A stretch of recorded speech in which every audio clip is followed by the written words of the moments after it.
Salam, selamat berjumpa dalam kasih Kristus. Kami ucapkan kepada Bapak Mama, Opa Oma, Basudara, seiman dalam Kristus yang mengikuti ibadah dari rumah secara online.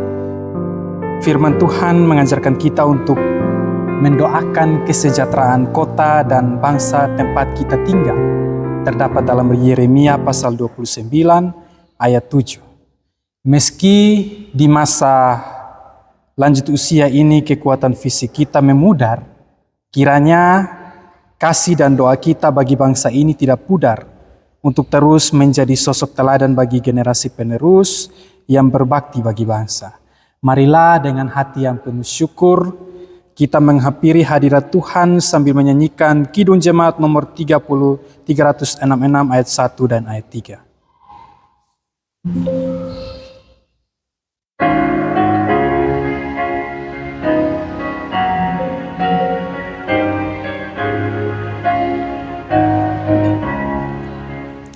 Indonesia negaraku, Tuhan yang memberikannya.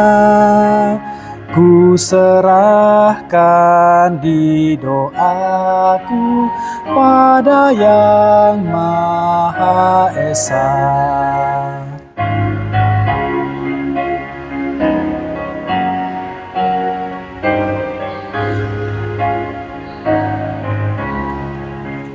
Kemakmuran, kesuburan, Tuhan saja sumbernya. Keadilan, keamanan, Tuhan menetapkannya.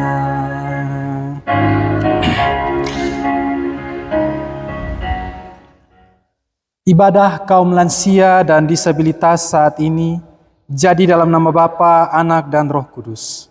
Kasih karunia dan damai sejahtera dari Allah di dalam Tuhan kita Yesus Kristus menyertai kita semua. Opa Oma, Bapak Mama, kekasih-kekasih Tuhan, nats yang membimbing kita dalam ibadah online saat ini terambil dari kitab Yeremia pasal 29 ayat yang ke-12 berbunyi demikian.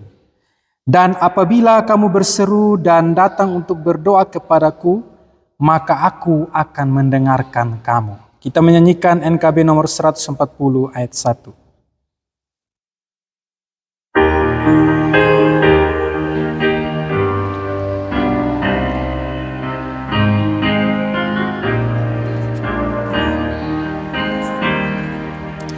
Tuhan sambut jiwaku bila ku berdoa. Dia dan ku bertemu bila ku berdoa. Bila ku berdoa. Bila ku berdoa, Tuhan sambut jiwaku. Bila ku berdoa.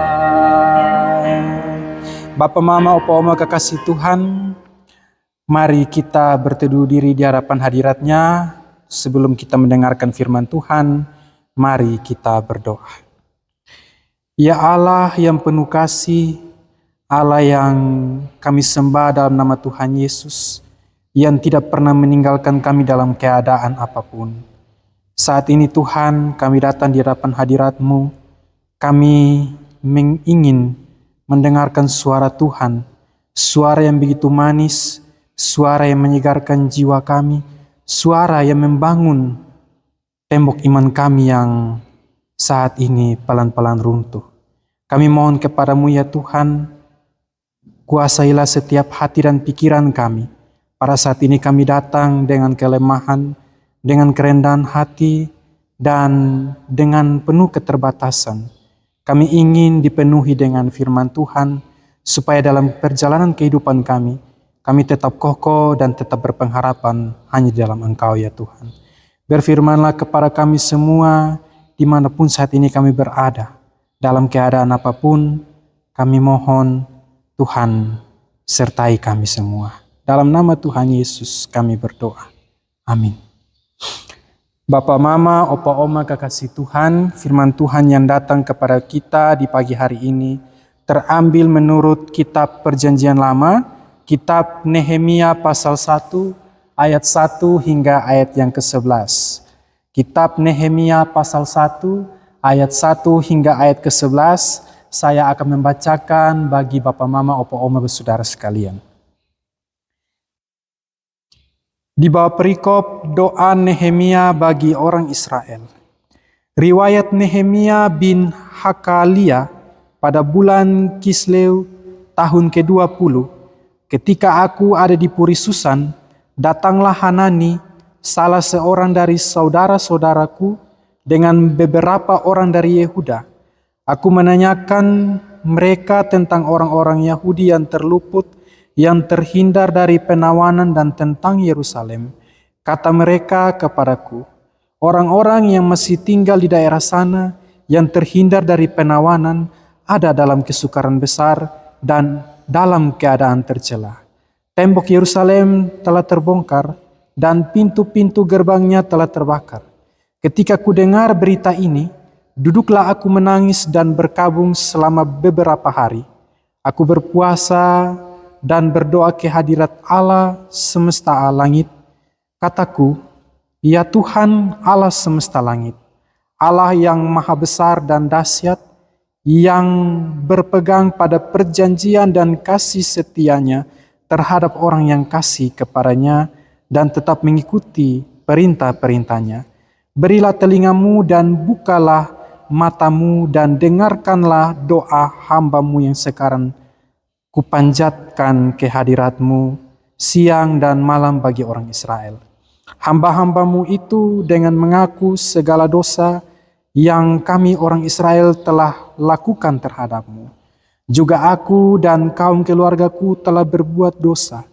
Kami telah sangat bersalah terhadapmu dan tidak mengikuti perintah-perintah, ketetapan-ketetapan dan peraturan-peraturan yang telah kau perintahkan kepada Musa hambamu itu.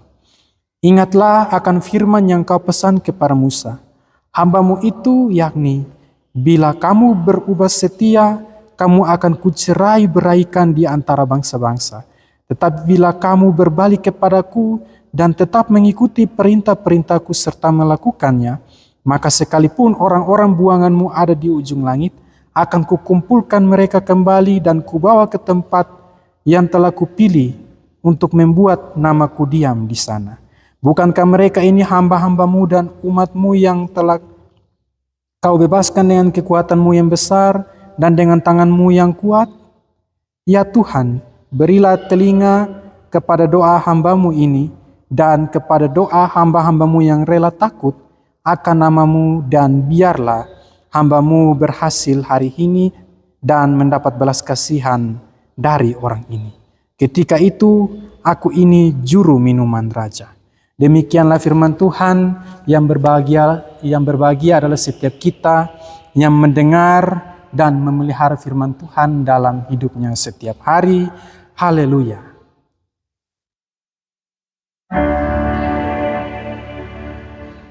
Haleluya. Haleluya. Haleluya.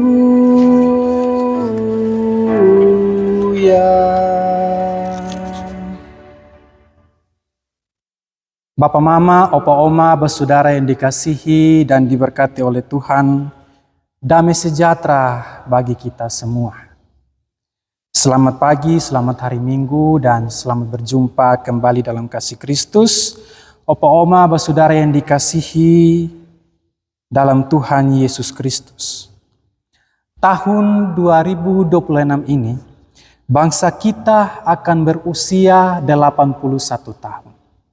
Ya, usia 81 tahun berarti Indonesia sudah lansia karena umur sudah 81 tahun. Jadi tahun ini Indonesia 81 tahun merdeka. Nah, tahun sejak berdiri sebagai negara yang merdeka, saat ini kita adalah generasi yang telah melalui berbagai zaman. Ada begitu banyak kemajuan yang telah kita saksikan, namun kita juga harus menyadari bahwa tidak sedikit gejolak yang masih terus dihadapi oleh bangsa kita di era modern saat ini. Setiap hari kita mendengar berita tentang kondisi bangsa kita yang begitu terpuruk. Krisis moral yang tiada henti seperti korupsi yang tidak ada habisnya, pendidikan yang belum merata, kepemimpinan yang kacau, gelombang unjuk rasa di berbagai tempat yang tiada hentinya. Ada kemiskinan, ada kenakalan remaja, ada prostitusi online, ada penyakit HIV/AIDS yang semakin meningkat, konflik-konflik sosial seperti konflik agama, konflik suku, kerusakan lingkungan, perdagangan orang, kekerasan terhadap perempuan dan anak, dan juga berbagai persoalan-persoalan lain yang seolah-olah tidak pernah ada habisnya. Berita-berita itu datang silih berganti Bapak Mama, Opa Oma. Tetapi apakah kita masih merasakannya sebagai masalah serius? Pada pagi hari ini kita memasuki bulan kebangsaan Gemit. Dan di sepanjang bulan ini kita diajak untuk mengingat kembali bahwa sebenarnya kita punya tanggung jawab untuk bukan hanya menjadi warga kerajaan Allah saja, tetapi kita juga punya tanggung jawab sebagai warga negara Indonesia. Kenapa? Karena kita sekarang ini hidup di dunia ini, di bumi Indonesia. Kita hidup di Indonesia, di negeri ini. Kita bekerja di bangsa ini, di negara ini. Kita juga membesarkan anak cucu dan juga menyekolahkan mereka di negara ini, di bangsa ini. Juga kita bekerja dan melayani di tengah bangsa ini. Pertanyaannya, bagaimana seharusnya sebagai orang percaya kepada Tuhan merespon keadaan bangsa ini yang semakin hari kian semakin kacau? Nah, dalam firman Tuhan saat ini, Opa Oma, Bapak Mama kekasih Tuhan, mari kita belajar dari Nehemia. Zaman itu kondisi bangsanya juga hancur. Namun jawaban Nehemia justru bukanlah kemarahan, bukan ketidakpedulian, bukan pula acuh tak acuh, tetapi ia menunjukkan rasa kepeduliannya terhadap bangsanya itu. Dengan cara apa? Ia mendengarkan, merasakan, berdoa, lalu mengabdikan dirinya untuk diutus oleh Tuhan. Nah, Bapak Mama, Opa Oma kekasih Tuhan, ada beberapa poin penting bacaan yang perlu kita gali satu persatu. Yang pertama, sebagai nabi, Nehemia memulai kisahnya bukan dengan penglihatan. Opa Oma, Bapak Mama, kalau tugas para nabi pada perjanjian lama saat itu, mereka itu bertugas dan bertanggung jawab sebagai penyambung lidah Allah. Jadi kadang-kadang kalau mereka mau menyuarakan suara kebenaran, suara dari Tuhan, mereka itu punya, artinya Tuhan memberikan penglihatan kepada mereka itu secara khusus. Jadi tidak serta-merta mereka itu bersuara atas kehendak mereka atau keinginan mereka sendiri. Jadi sebagai nabi, justru Nehemia dia bukan berbeda dengan nabi-nabi lain. Nehemia ini dia tidak mendapatkan penglihatan. Tetapi dia mendapatkan keadaan atau kondisi bangsanya itu dengan atau melalui sebuah percakapan sederhana. Nah, percakapan sederhana itu terjadi ketika ia bertanya kepada Hanani. Nah, Hanani ini Bapak Mama, Opa Oma merupakan saudara kandung dari Nehemia. Jadi Nehemia menanyakan tentang keadaan Yerusalem itu kepada Hanani.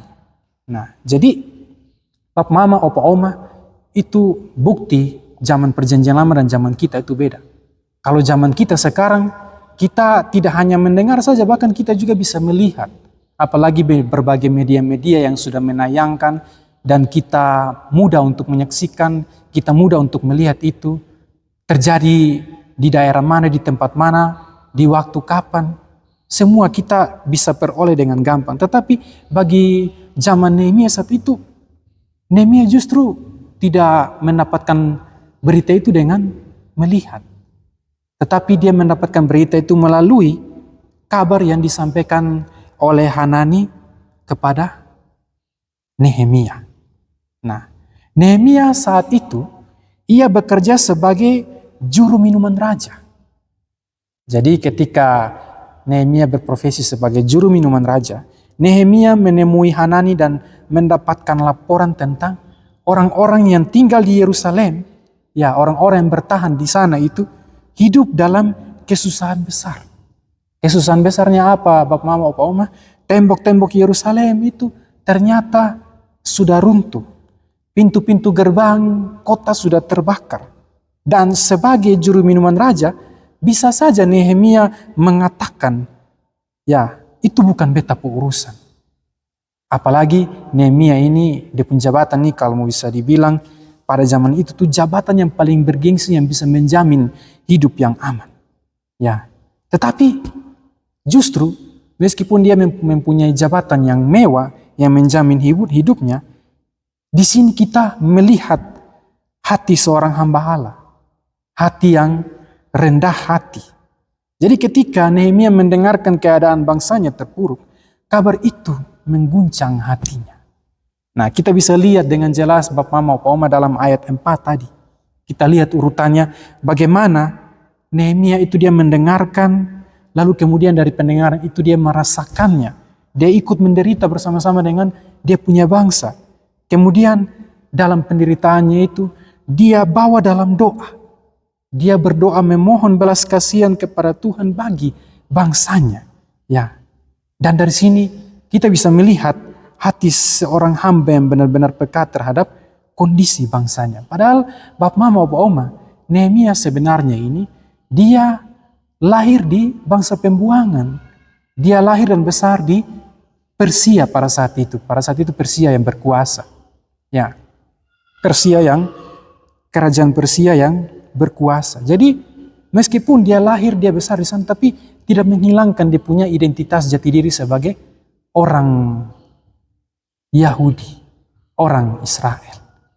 Nah, Nehemia tidak hanya mendengar laporan pembangunan yang gagal saja dari Hanani tadi, tetapi dia juga mendengar dan ikut merasakan jeritan suatu bangsa.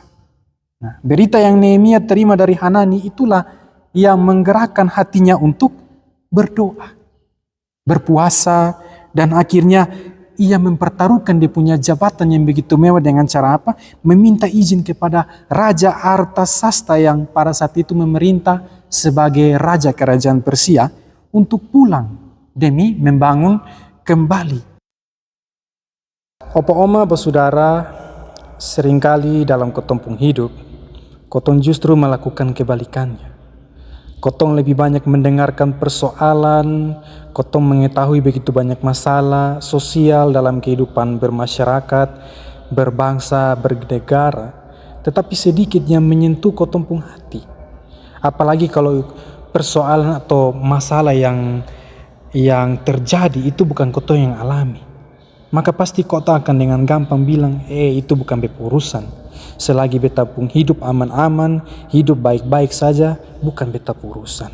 Tetapi dalam bacaan ini, Nehemia justru tidak mengajarkan kita seperti itu, Bapak Mama, Opa Oma.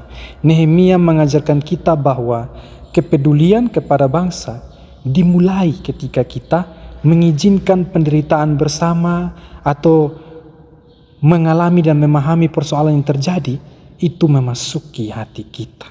Ya. Jadi kepekaan, kepedulian itu bukan kelemahan Bapak Mama Opa Oma, tetapi merupakan karunia yang memampukan setiap orang-orang percaya untuk peka terhadap persoalan yang terjadi. Itu yang pertama. Yang kedua, berdoa bagi bangsa. Opa Oma kekasih Tuhan, ketika Nehemia mendengar keadaan bangsanya, justru ia menangis. ia berkabung. Namun dalam tangisannya itu dia tidak menunjukkan keputusasaan. Dalam tangisannya itu ia merubahnya menjadi doa. Kita bisa lihat itu di ayat ke-5 Bapak Mama. Dalam doa, Nehemia tidak memulai dengan besarnya masalah, melainkan dia mengawali dalam doanya tentang kebesaran Allah. Opo oma, basudara semua. Seringkali kita memulai doa dengan daftar persoalan. Kotong seringkali di awal doa itu memulai dengan masalah, mendeskripsikan masalah yang begitu besar. Ya, seakan-akan masalah itu lebih besar daripada kotong membesarkan nama Tuhan sendiri. Ya, berbeda dengan Nehemia. Ketika dalam keadaan yang terhimpit seperti itu, justru dia mengingat siapa Allah yang ia sembah.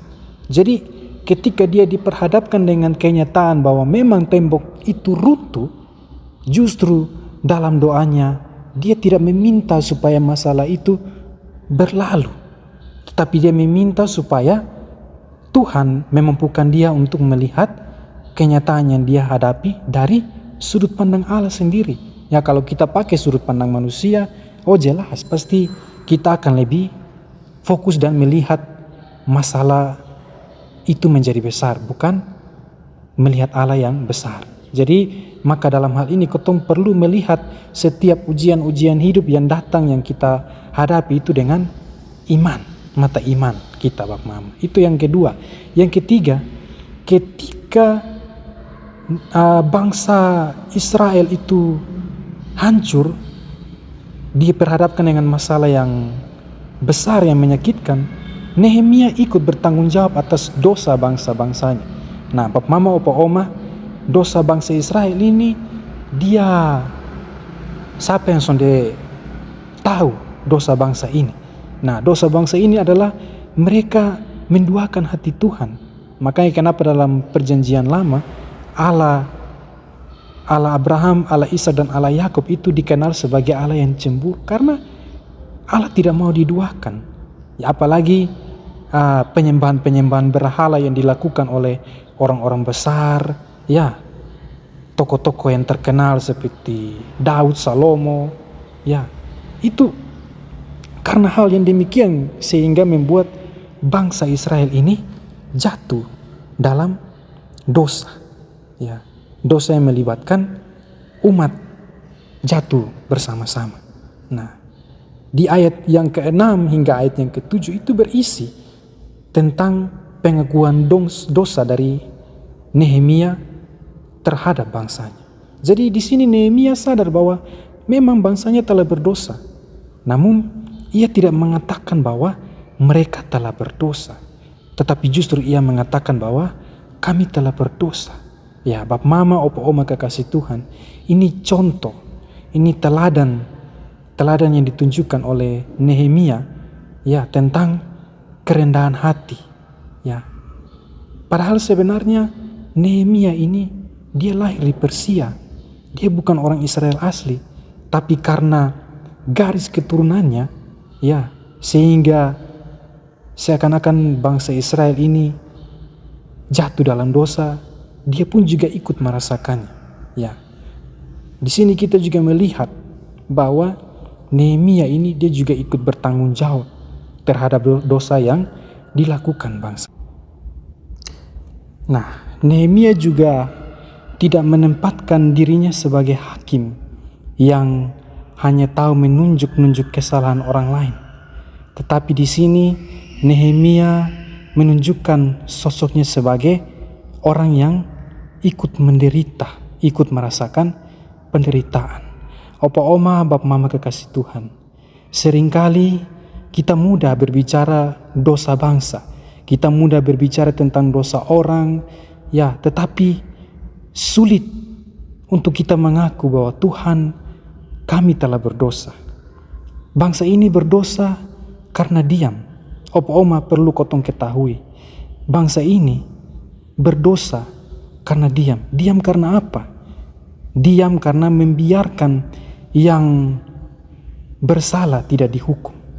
Acuh tak acuh. Ya, kadang-kadang orang seperti ini akan bilang, itu bukan beta urusan. Ya, jadi membiarkan kejahatan itu seperti kebiasaan. Ya, menjadi biasa. Lebih parah lagi kalau menuntut orang untuk berubah, tapi kalau diri sendiri mau berubah, itu lebih parah lagi, opa oma saudara. Ya, kita semua ini adalah pendosa yang pilih-pilih juga, suka pilih-pilih dosa. Kita memilih dosa yang nyaman bagi kita, lalu tanpa sadar kita menghakimi orang lain yang melakukan dosa yang tidak kita sukai. Jadi kesannya pendosa menghakimi pendosa lain karena dosanya berbeda.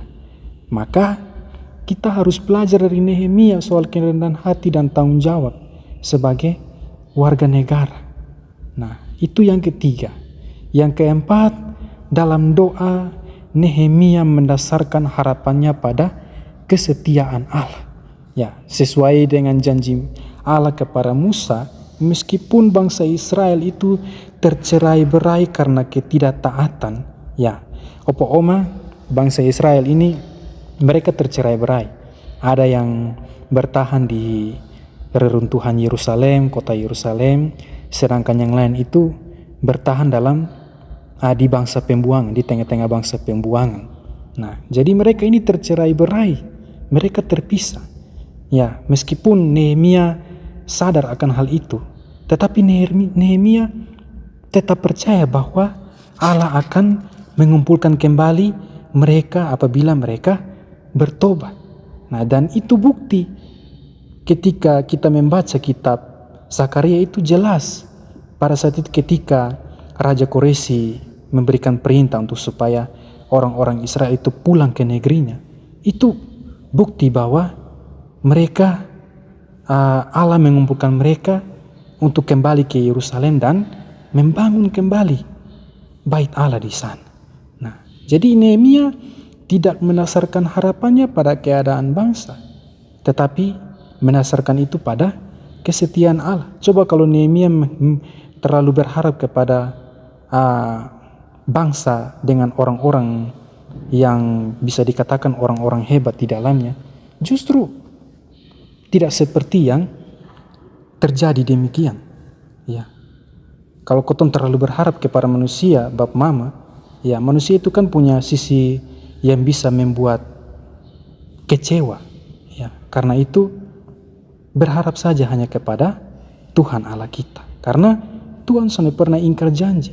Tuhan selalu menepati janji kepada umatnya. Nah, ini sangat penting juga bagi anak cucu kita, Bapak Mama, sebagai generasi penerus bangsa ini. Kalau kotong melihat keadaan bangsa ini dengan mata manusia, kotong akan berkata, sampai kotong mati di negeri akan begini-begini terus. Sonde ada perubahan, ya, sonde ada kemajuan. Kasihan nanti kotong anak cucu ke depannya. Nah, kadang kalau kotong mendengarkan ungkapan seperti ini, seperti orang yang putus asa. Nah, kalau orang yang tidak putus asa itu dia beda dengan orang yang putus asa. Orang yang tidak putus asa itu adalah orang yang selalu optimis, orang yang yang terus percaya dan terus menaruh harapan pada Tuhan. Nah, ini orang-orang seperti ini yang meyakini bahwa harapan memperbaiki bangsa itu bukan datang dari manusia, tetapi datang dari Allah yang setia pada janjinya. Jadi kalau kita mau berharap ini orang-orang sekarang ini, apalagi pemerintah sekarang ini mau berubah, ya sonde akan perubahan itu, bangsa itu bisa berubah dan diperbaiki kalau kotong terus berharap pada Tuhan. Nah, ini harus kita yakini sebagai orang percaya, Bapak Mama kekasih Tuhan. Nah, orang percaya dengan orang tidak percaya itu beda. Kalau orang tidak percaya itu dalam himpitan hidup itu pasti dia akan mudah untuk menyerah dan putus asa. Tetapi kalau orang yang percaya meskipun dia dihantam berkali-kali, ya dia percaya karena ada Tuhan yang selalu memberikan jaminan, ada Tuhan yang terus menyertai itu. Jadi tidak hanya berdoa saja, tetapi juga berbakti bagi bangsa. Nah, sebagaimana tadi Nehemia tunjukkan dalam bacaan itu, dia meskipun dia mendengar kabar tentang reruntuhan, dia menangis dan dia bawa dalam doa, tetapi dia juga berbakti. Dengan cara apa? Dia menjadi pemimpin yang memimpin pembangunan itu. Jadi Bapak Mama kekasih Tuhan, kalau kau lihat Nehemia itu dia seperti mandor begitu. Mandor yang juga menjadi seperti seorang arsitek yang yang mempersiapkan segala sesuatu untuk pembangunan kembali tembok yang telah runtuh.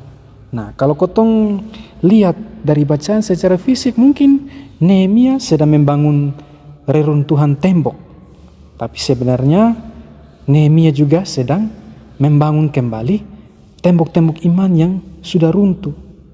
Ya, tembok-tembok iman dari bangsanya yang sudah runtuh itu. Nah, Nehemia dia membangun kembali sistem-sistem pemerintahan yang ada di Yerusalem, memperkuat identitas bangsa. Nah, pada saat itu identitas sebuah bangsa itu dilihat dari sebuah tembok. Nah, dan itu bukti bahwa Nehemia memimpin pembangunan itu. Dari sini kita melihat bahwa Allah memulihkan Israel melalui doa dan pelayanan Nehemia. Maka peran kita sebagai elemen masyarakat juga sangat diperlukan, yaitu apa? Peka terhadap kondisi, peka terhadap situasi, ikut menderita dan juga mendoakan bangsa ini. Kenapa kita harus mendoakan bangsa ini? Karena bangsa ini yang memberikan kita tempat tinggal. Di bangsa ini kita bisa melayani, kita bisa bekerja, kita bisa menyekolahkan anak, dan kita juga bisa menjalani hidup. Nah, itu. Jadi, opo oma basudara, di masa tua, di masa kesukaran kita, mungkin ada beberapa tembok yang sudah runtuh dalam hidup kita.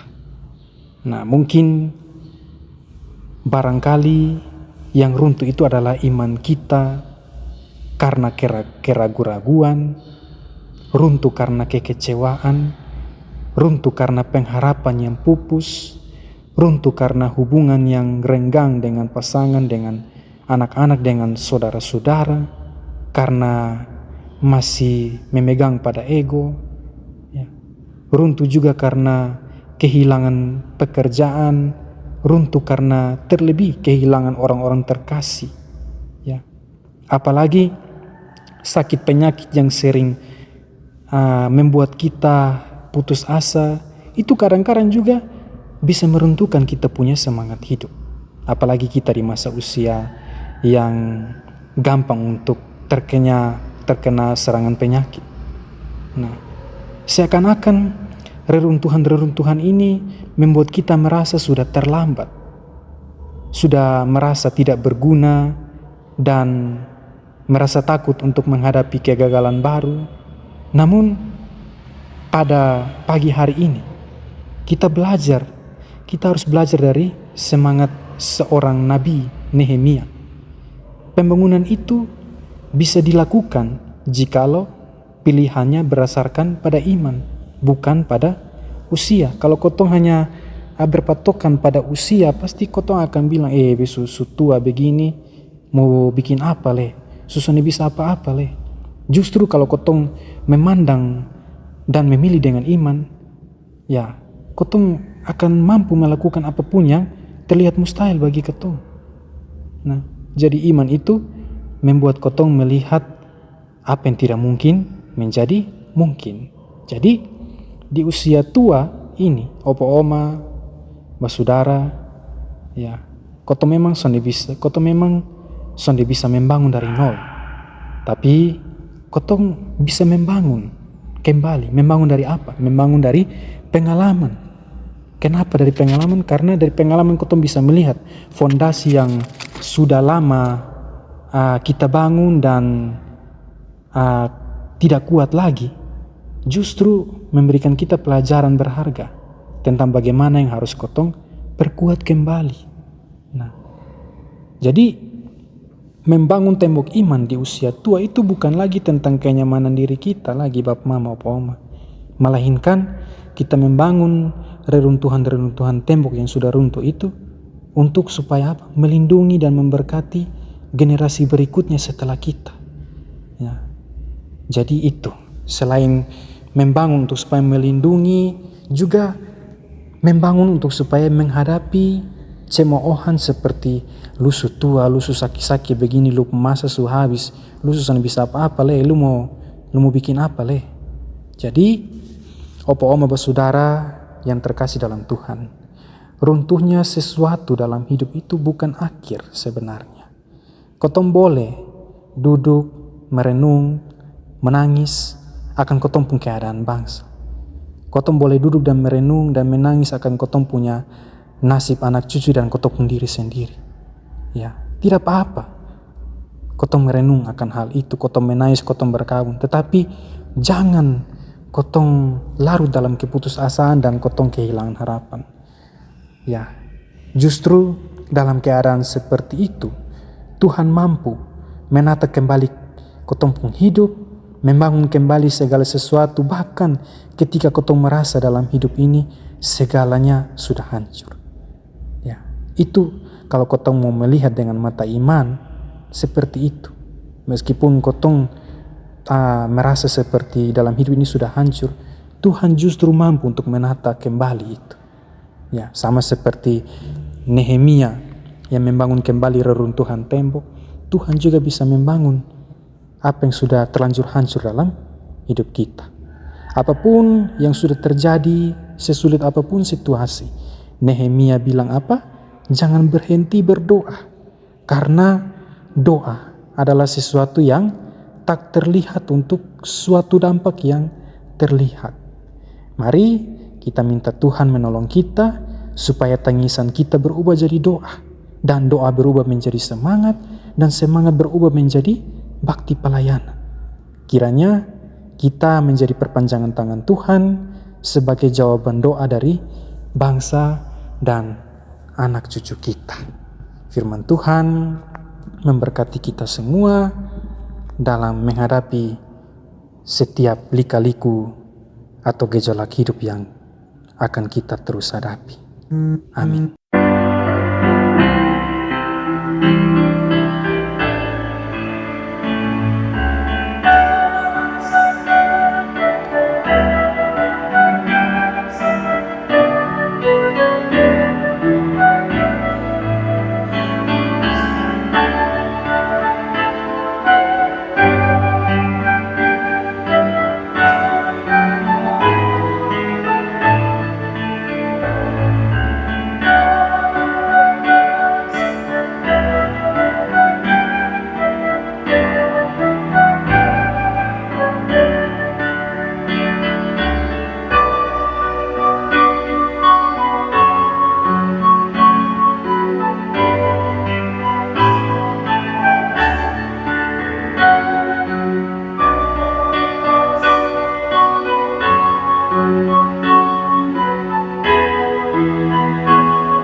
Allah yang setia, yang selalu ada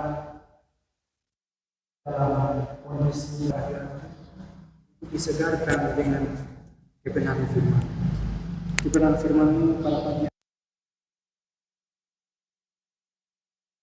di mana kami bijak, kami diam, kami tinggal, kami bekerja dan kami berpelayanan. Ini sekarang setiap kami sejahtera bagi Tuhan. Bapa di surga, dari sesungguhnya kami belajar banyak hal. Kami belajar dari kenalan hati selama di dunia. Tanggung jawab Nabi Nehemia bahwa ia begitu Israel Tetapi sebagai nabi yang punya identitas sebagai orang Israel, ia melakukan itu bukan karena kehendaknya sendiri, tetapi ia melakukan itu karena Engkau ya Tuhan. Kami juga belajar dari sosok Nehemia bagaimana kami seharusnya menjadi warga negara yang baik untuk ikut menderita, ikut peduli dengan setiap krisis-krisis yang tiada hentinya, krisis moral yang terjadi, semua yang membuat bangsa ini seperti jatuh dalam dosa. Kami mohon ampun jikalau saat ini kami belum menjadi warga negara yang baik ya Tuhan.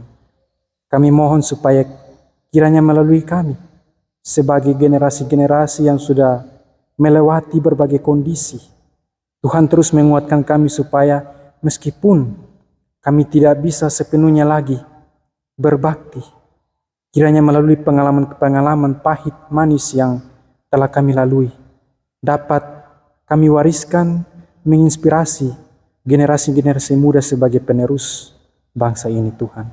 Bapa di sorga, kami berdoa bagi jemaat-jemaat Tuhan yang berada dimanapun, yang ikut ibadah di gereja, bahkan ikut ibadah dari rumah secara online.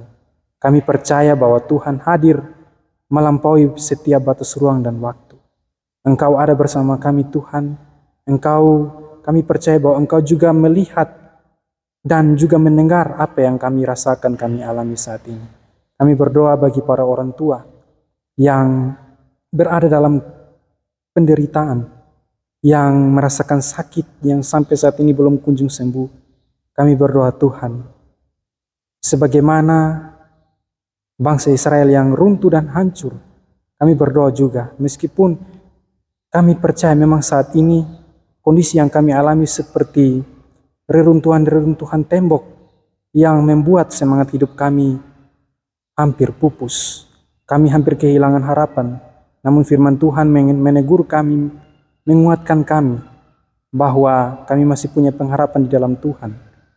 Kami percaya bahwa Tuhan tidak tinggal diam dalam setiap kehidupan kami. Karena itu kami mohon kepadamu, berkenanlah Engkau ya Tuhan, menjamah, menyembuhkan anak-anak-Mu yang terbaring di rumah sakit maupun di rumah. Kami percaya bahwa Tuhan bisa memakai segala kondisi untuk membuat kami memahami akan arti hidup yang sesungguhnya, mengajar kami untuk supaya kami mengerti akan kehendak-kehendak Tuhan. Kami memohon kiranya pemulihan dari kuasa tangan-Mu yang ajaib menyembuhkan setiap anak-anak Tuhan di jemaat ini Tuhan. Kami berdoa juga bagi mereka yang ikut merawat. Tuhan memberkati setiap jeripaya jerih-rela mereka, supaya mereka menjadi alat perpanjangan tangan Tuhan untuk supaya senantiasa hadir sebagai perpanjangan tangan Tuhan bagi jemaat-jemaat ini, bagi anak-anak ini. Terima kasih Tuhan, kami juga berdoa dalam kehidupan berumah tangga dengan pasangan, baik yang hidup seorang diri, hidup bersama anggota keluarga, anak-anak, cucu-cucu. Tuhan tetap senantiasa untuk menyertai seluruh kehidupan kami. Aktivitas yang kami jalani, kami percaya bahwa semua berada dalam naungan, kasih, penjagaan, dan penyertaan daripada Tuhan. Kami juga berdoa Tuhan untuk pelayanan di jemaat Tuhan ini, terkhususnya pelayanan kepada jemaat para lansia disabilitas. Tuhan, kiranya Engkau yang menyempurnakan setiap pelayanan-pelayanan kami. Hamba-hamba Tuhan yang memberi diri, Tuhan terus pakai, berikan mereka hikmat, dan jadikanlah mereka seperti sosok Nehemia yang melayani dengan kerendahan hati, yang punya tanggung jawab, dan mau peduli dan ikut menderita dengan sesama. Terima kasih Tuhan. Kami juga berdoa bagi seluruh pelayan-pelayanan Tuhan, pendeta, penatua, diaken, pengajar yang terlibat dalam pelayanan ini, terlebih khusus bagi mereka yang memperhatikan kondisi para lansia. Tuhan taruh kasih sayang, Tuhan taruh belas kasihan, kelemah lembutan, supaya mereka melayani dengan hati, dengan kerendahan hati, dengan ketulusan, dan itu semua hanya untuk Tuhan saja. Terima kasih Tuhan, kami juga berdoa untuk segenap sarana prasarana yang kami pakai. Tuhan memberkati, kiranya itu menjadi alat perpanjangan tangan Tuhan untuk terus Injil Tuhan dikabarkan bagi kami umat manusia. Terima kasih Tuhan, kami berdoa untuk seluruh kehidupan kami Tuhan, dalam pergumulan kami, kehidupan berumah tangga, dalam pekerjaan, dalam pendidikan, dalam berbagai kondisi-kondisi yang kami alami. Semua pokok-pokok doa ini kami serahkan di dalam tangan kasih Tuhan. Kami percaya bahwa apapun ungkapan dalam diam sekalipun bahasa yang tidak dimengerti, ungkapan yang tidak terungkap dan sekedar diam, kami percaya bahwa Tuhan sudah mengetahui dan memahami setiap maksud-maksud yang kami ungkapkan, kami naikkan di hadapan hadirat-Mu. Terima kasih Tuhan, sertai semua kami akan kembali beraktivitas, tapi dengan keyakinan bahwa Tuhan menyertai, damai sejahtera melingkupi kehidupan kami, mulai dari sekarang ini kekal terus sampai selama-lamanya. Amin.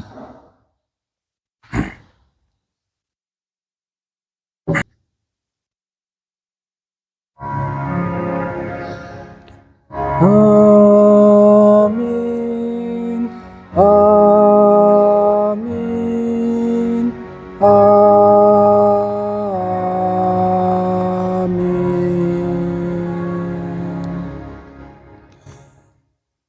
Opa Oma, Bap Mama, kekasih Tuhan, ibadah kita telah selesai. Damai sejahtera bagimu. Salam.